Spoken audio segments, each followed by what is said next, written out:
अरे भाई जी world cup जीते हाल तुम मुल्कन लवणू तुम थे हैं दगड़े हो। ये मेरा आखिरी वर्ल्ड कप छो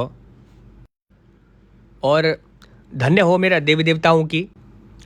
कसम से यार मेरे दिमाग खराब हो गया जब रोहित आउट हो गए छो मेरे बोल साले अल्लू ते मनाए की जरूरत है आराम से निकल सके छे और कसम से अक्षर भी साला मतलब जब रनवेल बनाए छे ना उदी रनवेल दे दिन यार। चला कोई बात नहीं चला यार अंत भला सब भला है पर मैं एक बात बुन चढ़ू छो यार जय हो बाबा नीम करोली की क्या जी धाम जाके कसम से बुनू छो मेरे तो रनों को छाड़ी लग गया यार है। अब बाकी तो बोल छो मेरे दिन में चल रहा तुम है अरे मेरे बोल छो यूं तो यार कि सबको सब चल जाए यार एक फूड्स ट्रैवलर कर दिया अब हम आराम से खाते पीते आराम जानते फिर यार। और पता वो दिन भयंकर लड़ाई भी हुआ लड़ाई भाई ऋषभ पंता बानो बुनू बल्ला में तो लोकल आ रही छो बल मिल क्या दिन बल पैसे बल ट्रैवलर का और पैथर भट्टी आ गया पांड्या अरे यूं गया लड़ाई आता बीच में बल केएल राहुल छोड़ू आ बला अर्ता बल सब बल ये थे पेल दिया बल केएल राहुल थे चक्कर में लिया साहब तो बात पहुंच गया सुनील शेट्टी में दिन भरी चनुरा दिन भरी चनुरा है अतः हम प्लान कैंसिल ही कर दिया हम लोग साला है अतः मैं चल गया अकेला है कैंची धाम अब देख लिया वहाँ रिजल्ट का नोनू मेरा आजकल तो भाई बहुत भीड़ भाई कसम से बहुत जाम लड़ू यार। देख भाई साहब हमल जुकान चो हमल करे ले हमल तो ले रिटायरमेंट